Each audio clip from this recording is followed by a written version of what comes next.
Anunciamos a presença do senhor subsecretário-geral da Secretaria de Estado de Polícia Militar e chefe do Estado-Maior-Geral da PEMERGE, Coronel Márcio Pereira Basílio. E os demais praças e oficiais e civis que nos contemplam aqui hoje. A Coordenadoria Especializada em Tecnologia da Informação e Comunicação, CETIC, tem a honra de recebê-los hoje para o ciclo de palestras do primeiro curso em Tecnologia da Informação e Comunicação Policial Militar, CETIC-PM 1/2021.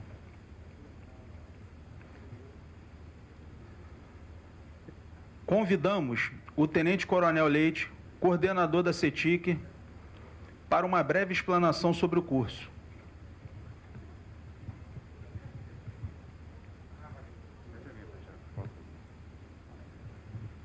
Senhores, boa tarde.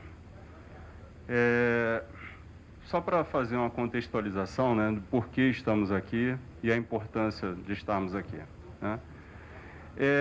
Em 1995, eu me recordo que eu tinha acabado de sair da Escola de Formação de Oficiais e teve um curso de processamento de dados no antigo CPD da polícia, né?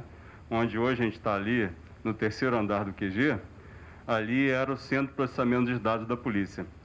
E até pesquisando um pouquinho sobre o histórico do CPD, né, eu encontrei, em 1984, foi feito um plano diretor de informática, no qual dizia que a polícia naquela época usava cartões perfurados com linguagem Fortran e Assembler para poder fazer a estatística da análise criminal da polícia naquela época. E é uma coisa muito interessante para a gente resgatar essa história, né?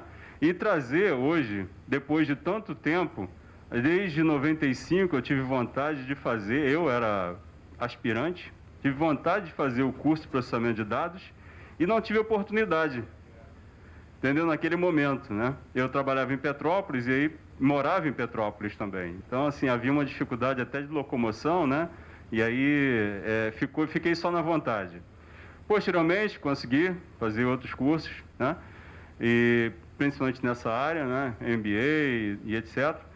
Porém, estando hoje à frente da CETIC, né, nossa Coordenadoria de Tecnologia da Polícia Militar, para mim é um prazer enorme ter a oportunidade de trazer conhecimento, de conseguir trazer pessoas de elevado grau de conhecimento para passar informações importantes para os senhores, né? Esse curso é um curso que foi desenhado desde 2019, né? Conseguimos fazer a publicação dele no Plano Anual de Ensino, e a ementa a gente depois conseguiu fazer uma melhoria, incluindo o ciclo de palestras, trazendo palestrantes de elevado grau, como o Cláudio Bonel, que é um professor que ainda vai conversar com a gente sobre BI, né? Cláudio Miceli, o professor Milton Flores, que trouxe conhecimento para vocês sobre VoIP, e também toda a parte de desenvolvimento, né, em PHP, Flutter, enfim, N coisas que os senhores estão hoje. Eu creio que depois ao término desse curso, serão pessoas diferentes do que entraram, né? Pelo menos o conhecimento agregado, todo o valor que foi investido, né, de conhecimento, né, ele com certeza vai fazer com que vocês sejam profissionais melhores. Tá? E o objetivo nosso hoje é esse, fazer com que os senhores consigam absorver uma parte do conhecimento do professor Dr. Marcos Santos, que é uma pessoa de elevado grau de conhecimento nessa área, na análise de multicritérios e pesquisa operacional. E então eu faço aqui as boas-vindas, né? Vou pedir ao Major Santos para dar continuidade e agradeço a presença dos senhores. Muito obrigado.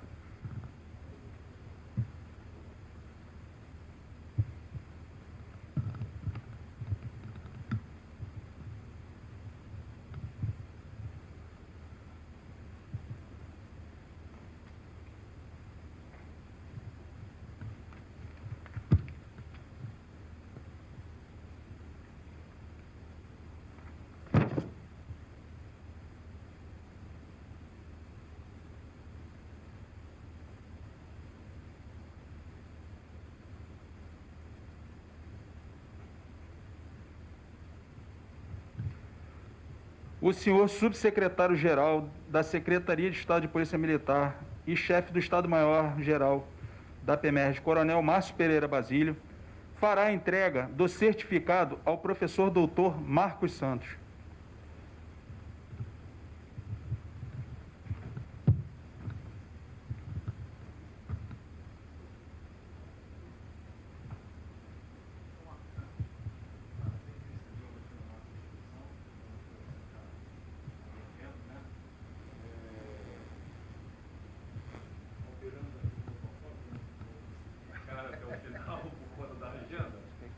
Mas, nossa, com certeza, será uma excelente aula, como nós conhecemos o senhor. Será uma excelente aula e eu vou tentar ficar aqui o máximo possível para aprender um pouco mais, né, sobre a matéria. Gostaria também de parabenizar o Coronel Leite, que é à frente do CETICT, o que ele colocou aqui no início, esse único curso que foi feito em 95, eu me lembro na época que eu era tenente também, a gente queria fazer análise de sistema e fazer o curso, mas aquela correria louca do dia a dia a gente não conseguia fazer e depois não teve mais curso. Aí cada um seguiu para uma área, depois essa área migrou lá para a Secretaria de Segurança e nunca mais isso se avançou dentro da corporação. E desde 2019, com a retomada pela Polícia Militar do status de secretaria, nós absorvemos toda essa parte tecnológica da antiga SESEG e temos a missão de a gente colocar isso em funcionamento. E o que eu sempre digo internamente, a gente hoje precisamos, se não tem como comprar essa mercadoria, eu preciso desenvolver internamente. Então eu sou favorável a desenvolver, captar os recursos humanos, ver as pessoas que estão interessadas, que queiram melhorar, que queiram aprender e contribuir com o seu conhecimento, com sua força e trabalho, para a ampliação dos nossos negócios aqui dentro da corporação. E quando me falaram que iam fazer um ciclo de palestra, e me apresentaram os nomes, o professor Marcos foi o primeiro da lista. Porque eu já conheço o trabalho dele, lá da UF também, oficial da Marinha também, que nós tivemos contato no CASNAV, e eu converso hoje, dentro dos mais novos, da nossa geração, talvez seja a pessoa que mais conheça sobre pesquisa operacional e métodos multicritério no nosso país. Então, para mim é uma honra, tê-lo aqui na nossa instituição. Espero que essa seja a primeira de muitas outras vezes, e que a gente possa também fazer parcerias também na resolução de problemas internos, com a solução de métodos multicritério ou métodos na área de pesquisa operacional, que possam nos dar suporte. Nós temos aqui, só para nos alongar, temos aqui o Leite, e o pupilo ali do Marcos Santos, descobri esse garoto aqui, uma pérola, Poxa, estava lá escondido, falei assim, opa, me apresentaram, está aqui desenvolvendo o projeto da patrulha inteligente, da viatura inteligente, um projeto esse que nós recebemos aqui algumas firmas querendo ofertar e a gente ia investir milhões. E com conhecimento, com disposição, vencendo paradigmas, nós conseguimos fazer um protótipo lá no QG, está funcionando, eu creio que a gente consiga aí patrocínio ou verba mesmo do governo para a gente possa dar continuidade ao desenvolvimento e vai ser algo desenvolvido aqui dentro, por gente daqui de dentro, e aplicação aqui dentro. Nada melhor. Investimento basicamente zero. Então, é o que a gente tenta estimular nas diversas áreas aqui dentro, para que a gente possa ter pessoas pensando nos nossos problemas com ferramentas modernas, que vão nos dar solução, vão otimizar os nossos problemas aqui internos, e a gente possa economizar recursos, economizar tempo e prestar um serviço melhor à população.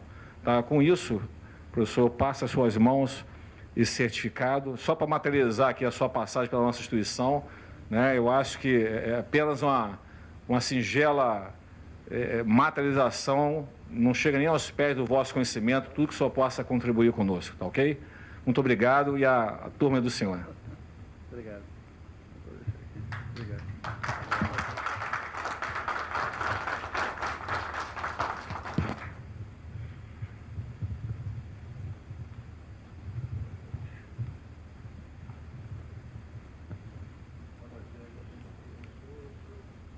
Eu comento rapidinho.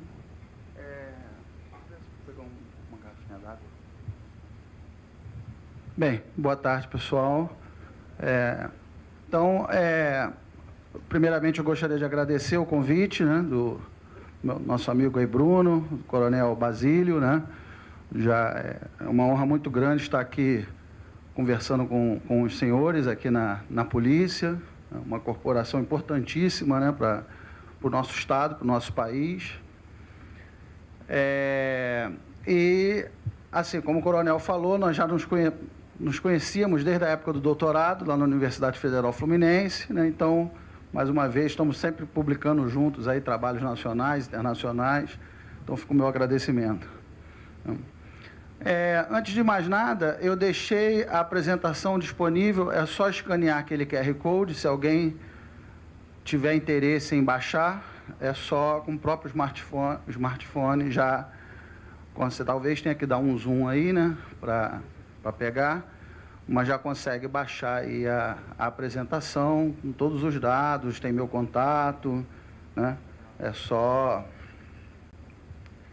E aí hoje nós vamos falar um pouco do método HP gaussiano, né?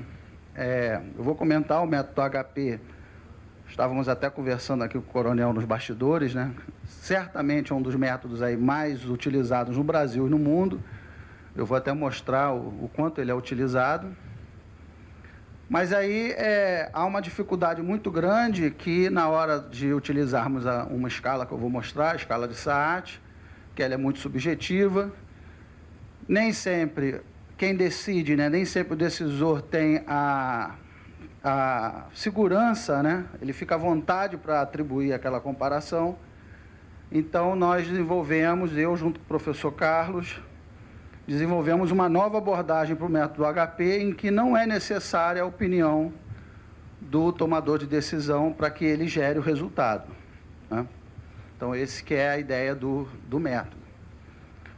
Bem, aí, rapidamente, né, o meu background na área, eu sou da Marinha, como o coronel falou, sou capitão de fragata, né, tenente-coronel, fiz colégio de escola naval, e aí, na Marinha, quando nós chegamos a capitão, há a oportunidade da gente sair da área operacional e ir para a área de ciência e tecnologia, né, para a área de pesquisa. Então, aí eu dei o nome para fazer o mestrado na COP, o FRJ, fiz o mestrado em pesquisa operacional. Depois do mestrado em pesquisa operacional, eu fiz o doutorado também lá na UF, até um coronel, inclusive, como eu falei, né, fiz o doutorado lá na UF, e recentemente concluí o meu pós-doutorado lá no ITA, lá em São José dos Campos, em Ciências e Tecnologias Espaciais, também na área de modelagem matemática. E vocês vão ver que, embora eu tenho uma formação já de há muito tempo, eu fiz faculdade de matemática ainda, eu estava na escola naval, desde jovem eu gosto de matemática, mas eu tenho consciência absoluta que as pessoas, de uma maneira geral, muitas não gostam mesmo, né? E, assim, as pessoas não são obrigadas a saber matemática, né? Então, assim, eu tenho procurado desenvolver ferramentas computacionais. Eu dou aula lá no IME, né, no Instituto Militar de Engenharia, dou aula desses métodos lá, e lá nós desenvolvemos softwares em que você só entra com os dados e ele já te dá a resposta. Você não vê equação nenhuma, não tem que calcular nada. Coloca ali o número de policiais, o número de viaturas, né, quais são os pontos da cidade, e ele já te mostra quais são os melhores pontos. Acabou, né? Você não tem que saber equação nenhuma. Porque eu entendo que nós estudamos, né, a sociedade nos paga um mestrado, um doutorado, aquilo é pago, né? Alguém está pagando aquela conta. Então, a sociedade nos paga para nós adquirirmos aquele conhecimento e retornarmos ele para a sociedade. Então, não adianta eu ficar escrevendo um artigo, eu ficar desenvolvendo um método como esse e ficar conversando com o coronel Basílio só. Porque ele eu sei que vai me entender, porque ele fez a mesma coisa que eu fiz, né? Eu tenho que escrever não só para ele, mas para a sociedade inteira. Todo mundo tem que se beneficiar desse método. Então, por isso que nós temos um grupo de pesquisa lá no IME, eu dou aula lá para os meninos, e aí nós pegamos esses vários métodos e transformamos em ferramentas que a pessoa leiga consegue utilizar, o gestor consegue utilizar, mesmo sem conhecer quase nada. Claro que tem que conhecer alguma coisa, né? Como é que faz a entrada dos dados e interpretar a saída, mas não entra ali nos meandros das equações do método, que não é o objetivo, né? Quem tem que conhecer as equações, ali as entranhas do método, é o pesquisador da área. Bem, então temos aí a tomada de decisão. Para que esses métodos servem? Só para a gente entender. O que é uma decisão? Uma decisão, eu tenho que tomar uma decisão toda vez que eu tenho mais de uma alternativa, né? Se eu tiver só uma alternativa, mesmo se eu tiver só uma, eu tenho uma decisão, né? Que eu posso escolher aquela alternativa ou não escolher nada, né? Ah, tem que comprar uma viatura para a polícia, ok. Se eu tiver só uma opção, o Corolla, eu posso optar em comprá-lo ou não comprá-lo, né? Mas de uma maneira geral, né, de uma maneira genérica, nós temos uma decisão quando nós temos várias alternativas em que aí eu tenho que escolher uma ou mais, né? Então eu tenho que comprar uma viatura, quais são as opções? Eu tenho o Corolla, o Cruze, né? Tenho várias alternativas. Tenho que comprar uma arma nova, então tenho a 9mm, a Glock, né? Enfim. E aí eu tenho que escolher qual é o melhor modelo. E aí qual é a dificuldade? A dificuldade é o seguinte: se eu tiver só um critério, aí muita gente pergunta assim, mas professor, existe problema monocritério, né, com um critério só? Na verdade, se você tiver um critério só, você, a bem da verdade, não tem um problema de decisão. Você tem uma medição simples, né? Vou comprar a viatura mais barata. Ok, né? Não tem problema nenhum, eu vou ver o preço de cada uma e a mais barata eu vou comprar. Então, não é uma decisão, é uma medição. Eu estou medindo o preço e vou comprar mais barata, né? Agora, quando eu coloco mais critérios, a coisa começa a se complicar, né? Eu quero comprar uma viatura que seja a mais barata possível e também ela tem a maior autonomia. Eu encho o tanque e consigo andar o máximo possível com ela. Aí já começa a ficar mais difícil, né? Além disso, eu quero que ela seja mais barata, tenha a maior autonomia e a maior aceleração. Ele faz de 0 a 100 no menor tempo possível. Então já começa a acontecer o que nós chamamos de trade-off entre as alternativas, porque o carro que tem o maior arranque, provavelmente ele é o mais caro. Então, eu ganho de um lado, para eu ganhar de um lado, eu tenho que perder do outro, né? E é aí que é o desafio, achar esse ponto de equilíbrio que vai me apontar qual é a melhor viatura, que atende ao arranque que eu preciso e num custo que eu posso pagar, né? Então, essa que é a ideia. Então, esses métodos, de uma maneira geral, são centenas de métodos diferentes. HP, Topsys, Electre, Prometeu, o Coronel trabalhou com Prometeu, né? Prometeu, enfim, todos eles basicamente servem para esse tipo de problema, cada método com a sua especificidade, né? Bem, então a partir desse problema, em que eu tenho várias alternativas e vários critérios, nós montamos o que nós chamamos de matriz de decisão, que eu vou mostrar, né? Você tem várias alternativas, a Corolla, Cruze, Ford Ka, são as alternativas, né? São as linhas da matriz, e as colunas são os critérios: custo, autonomia, arranque, conforto, e aí eu posso montar a minha matriz.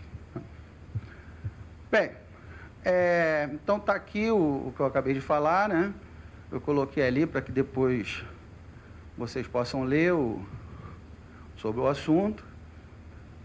E aí o nosso problema é esse, que eu acabei de falar. Eu tenho lá vários critérios, 1, 2, 3, 4, 5, até N critérios, quantos critérios eu quiser. E aí eu tenho várias alternativas.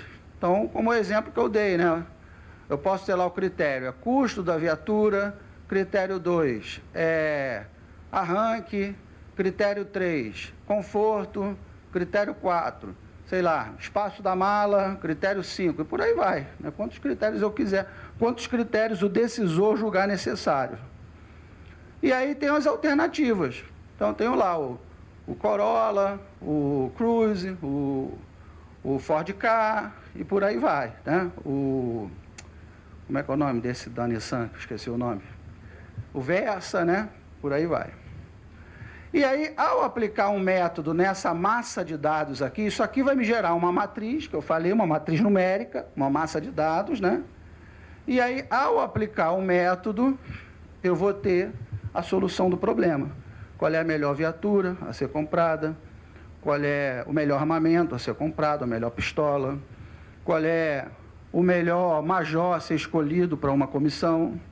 O melhor sargento para uma determinada... Dá para aplicar em N situações do cotidiano, né? Em N situações reais, né?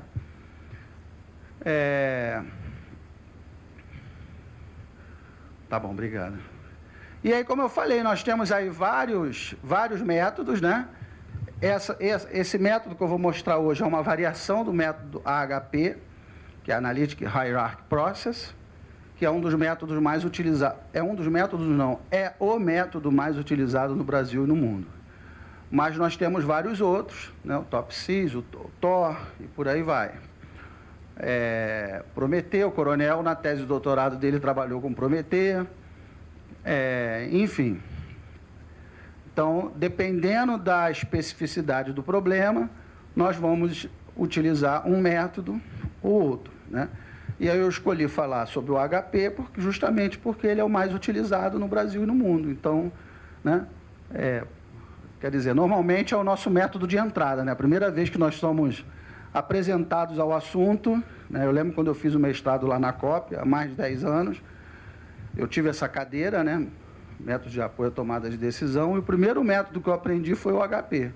Então, realmente é o primeiro contato que a gente tem com esse mundo.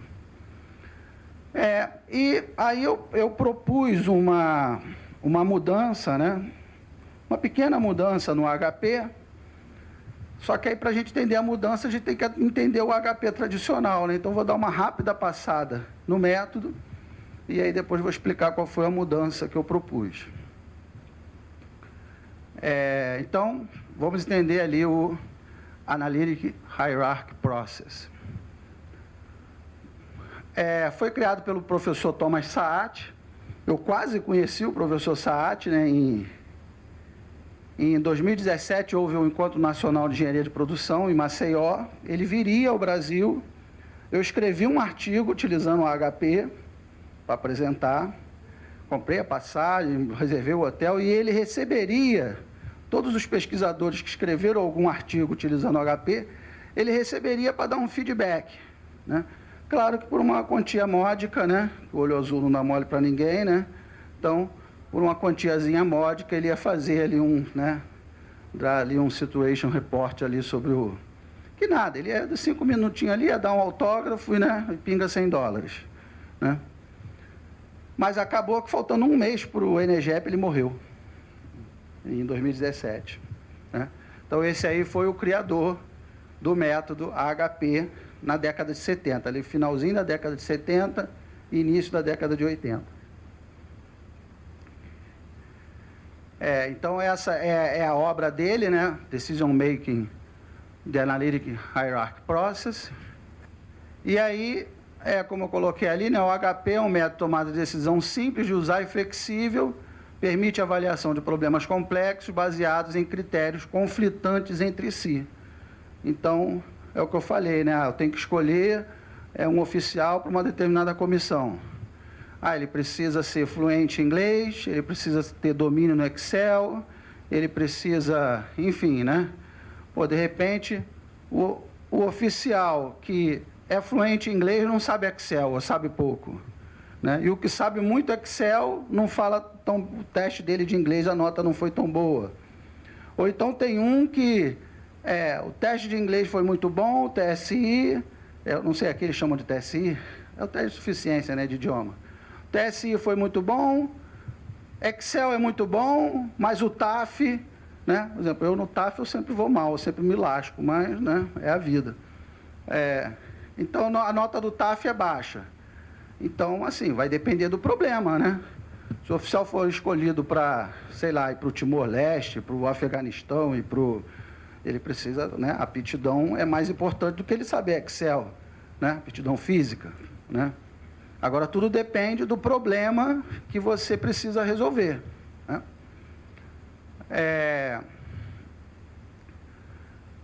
Bem, então, aí, depois que o professor Saati faleceu, né?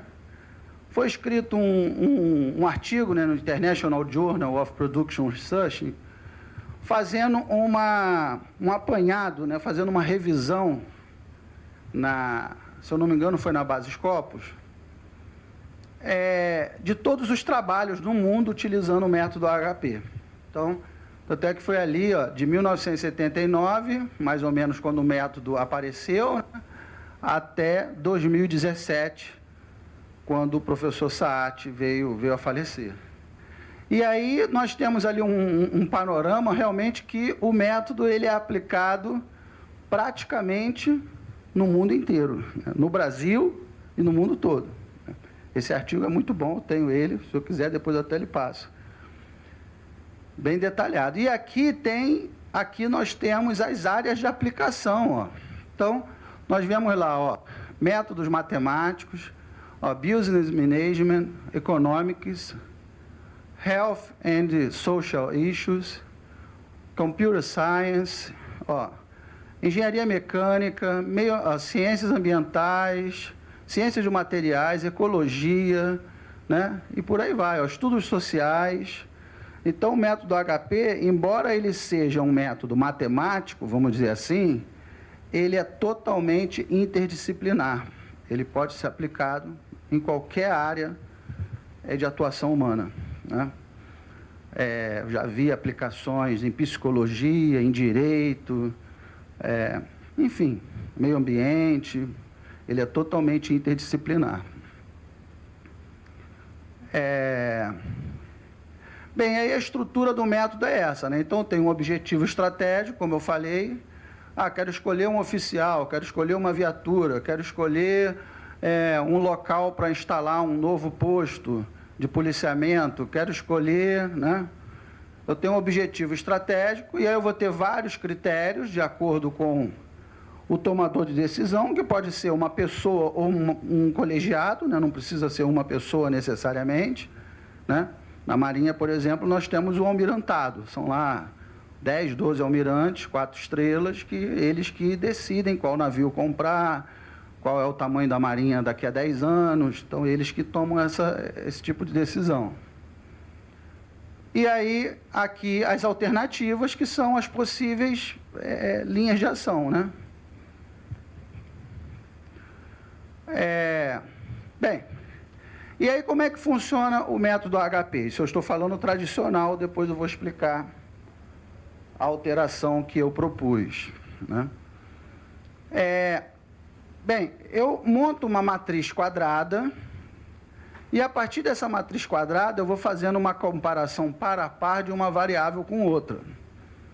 E eu vou mostrar aqui. Então, eu tenho essa escala, que foi criada pelo professor Saati, chamada escala fundamental de Saati, que vai de 1 a 9. E aí, eu tenho o grau de importância. Isso é uma escala de razão. E isso é importante a gente entender, né?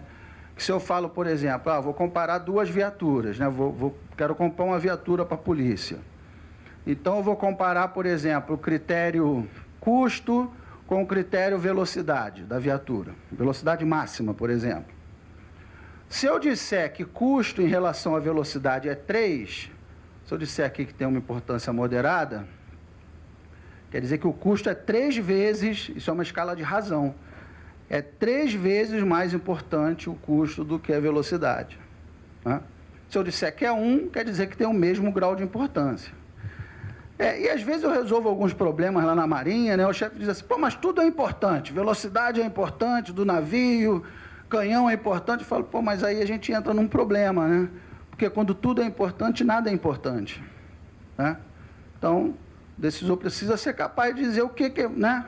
Eu tenho lá, quero comprar um navio para a Marinha. Teve esse problema agora, né? Nós fechamos o contrato lá da fragata Classe Tamandaré, um contrato de 1,6 bilhões de dólares, né, com a Alemanha, que foi exatamente esse problema.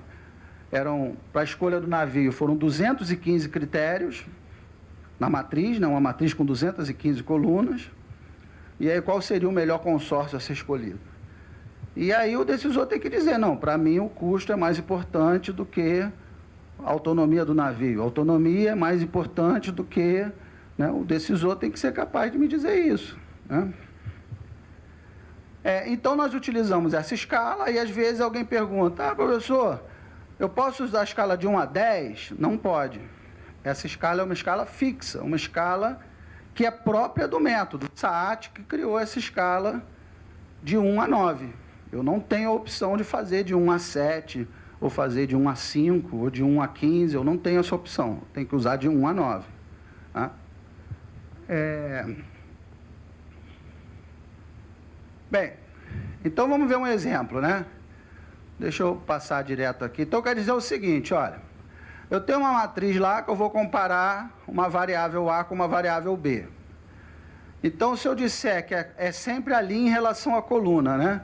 Se eu disser que aqui é 5, quer dizer que ela é mais importante, né? Com essa nota 5, A é mais importante que B. Olhando aqui na escala, está aqui o 5. Se eu colocasse um quinto aqui, seria o contrário, quer dizer que o B que é 5 vezes mais importante do que o A. Né?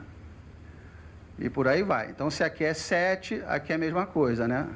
Aqui, muito mais importante. A em relação a C. E aqui 3, importância moderada. Aí, reparem, se A, para manter a consistência da matriz, se A em relação a B ganha 5, necessariamente B em relação a A tem que ser 1/5. Se o elemento A e J é igual a N, então o AJI tem que ser 1 sobre N, para manter a coerência da matriz. Né? Porque eu estou dizendo aqui que o A é 5 vezes mais importante do que o B. Então, o B tem que ser 1/5 de A. Tanto é que na ferramenta que nós desenvolvemos lá no IME, eu nem pergunto isso aqui para o decisor nem nada. Quando ele preenche aqui, eu já pego os invertidos da parte de baixo. Eu nem pergunto a opinião dele. Já para não ter chance dele dizer que aqui é 5 e que aqui é 1/7. Né? Quando ele me dá lá a opinião dele, automaticamente o software eu já faço auto-preencher todas as outras opiniões, para não ter possibilidade de erro. Né? Bem, e aí nós temos que trabalhar com a questão da transitividade. O que quer dizer isso? Isso quer dizer o seguinte, se eu digo que, aí você fala assim, professor, mas isso aí é óbvio que tem que ser transitivo. É óbvio mais ou menos. Porque, por exemplo, essa propriedade a gente aprende lá na matemática, lá quando a gente é criancinha, né? Se eu digo que A é igual a B e B é igual a C, então, por transitividade, A é igual a C, né? Se A é igual a B, B é igual a C, A é igual a C. Se A é maior do que B e B é maior do que C, então A é maior do que C. Né? Então, quando eu pergunto para o decisor, ele fala assim, não, para mim A é mais importante que B. Não, para mim B é mais importante que C.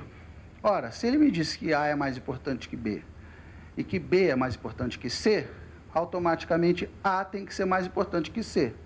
Né? O problema é quando a gente tem um problema complexo, como o exemplo que eu dei da Marinha, com 215 critérios, quando ele começa a fazer todas as comparações pareadas, ele já não sabe mais o que ele disse que C é mais importante que F, F é menos que A, ele já se perdeu. E aí ele acaba ferindo a questão da transitividade. Ele acaba dizendo que A é mais importante que B, B é mais importante que C. Um dado momento ele diz que C é mais importante que A.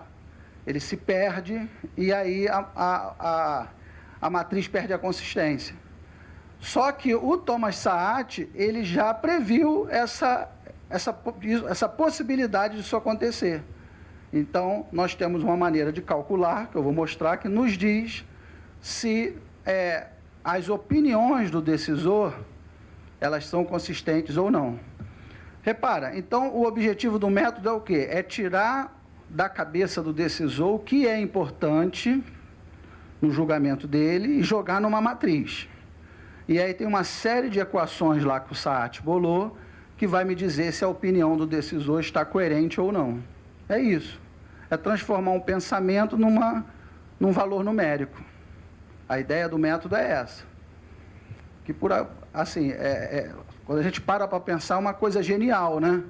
Porque o decisor tem lá uma série de pensamentos lá desestruturados, né, difusos, e aí você pega aquilo, estrutura, e no final você sai com uma cardinalidade associada a cada alternativa. Isso é uma coisa genial, né?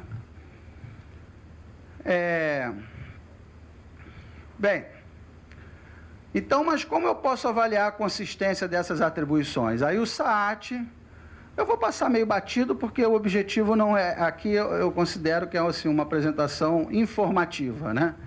É claro que cada um, se interessar pelo método, eu já disponibilizei a apresentação, depois pode entrar em contato, eu posso indicar cursos, enfim, né? Mas é só assim, é igual a menina do tempo, né? Vai chover por aqui, né? Então, ó, o método é mais ou menos isso aqui, ó, só para pegar a ideia, né? É claro que cada um...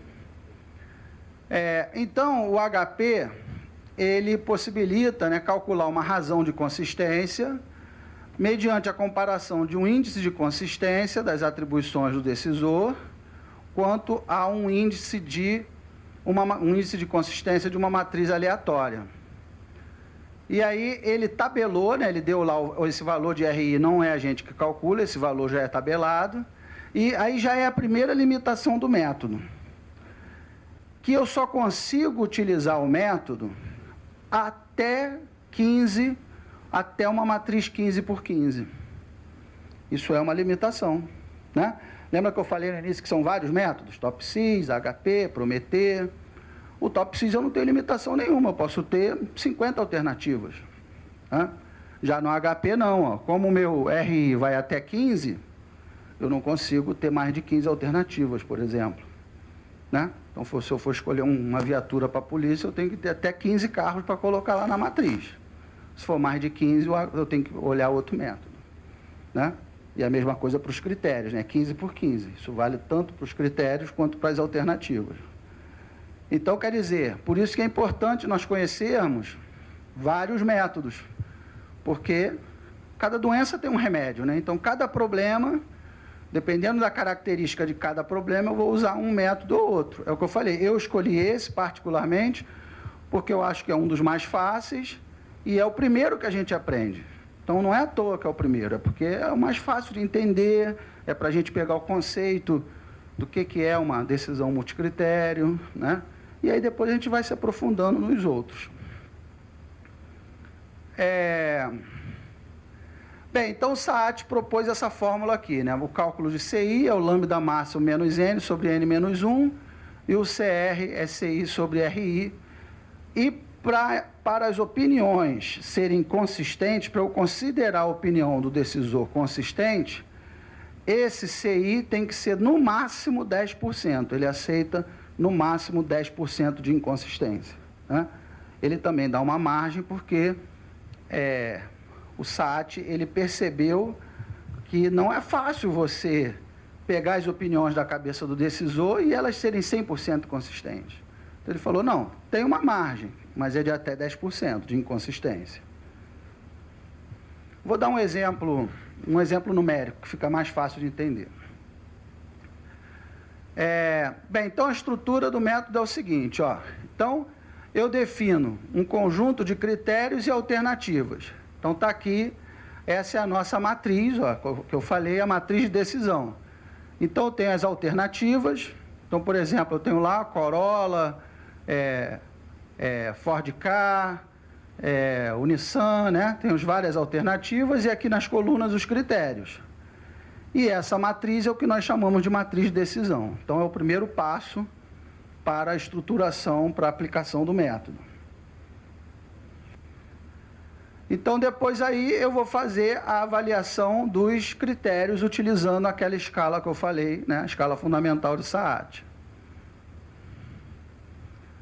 Depois eu vou avaliar as alternativas dentro de cada critério. Vou fazer o processo de agregação das preferências, que eu vou mostrar como é que a gente calcula isso, né? Então, vamos lá. Então, vamos ver um exemplo, assim, um modelo clássico, né? Do HP. Então, vamos supor que nós queremos comprar um smartphone novo. Eu gosto de pegar exemplos, assim, do cotidiano, né? Que fica fácil para todo mundo entender, né? Então, nosso problema é comprar um smartphone. Ok. Então, esse é o nosso objetivo. Então, eu tenho lá as alternativas, ó, Xiaomi, Samsung e iPhone. Tenho 3 alternativas. E aí, eu tenho os critérios que, para mim, são relevantes, né? Então, para mim, o que é relevante? Custo, câmera, armazenamento e bateria. É claro que esses critérios eles vão mudar de acordo com o tomador de decisão, né?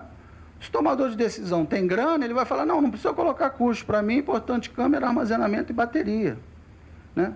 Ah, não, como o policial está em combate, não sei o que e tal, eu quero que seja um celular mais robusto, que caia no chão, não quebre. Aí entra outro critério que... Entendeu? Então, a decisão ali... Esses critérios, eles vão depender do problema e do que é importante para aquele tomador de decisão, né? Então, é importante que às vezes a pessoa fica assim, né? Pô, mas de onde você tirou esses critérios? Da cabeça do decisor. Nós fazemos lá uma série de entrevistas, né? Vamos ali estruturando as entrevistas até que a gente chega no que é importante para resolver aquele problema.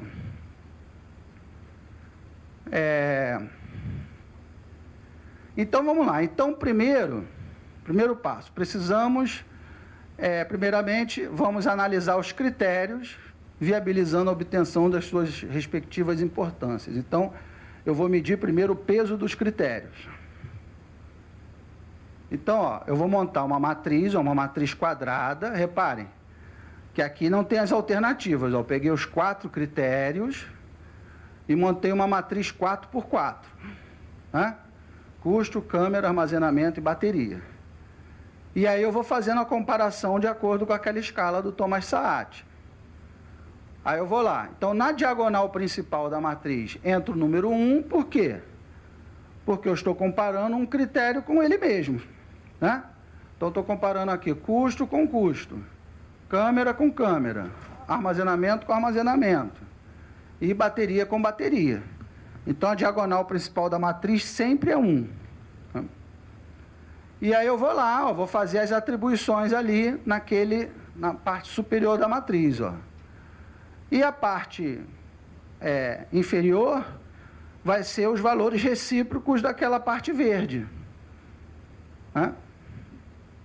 Então, eu vou lá, ó, tchan, ó, aí eu vou lá, decisor, para você, o quanto o custo é mais importante que a câmera?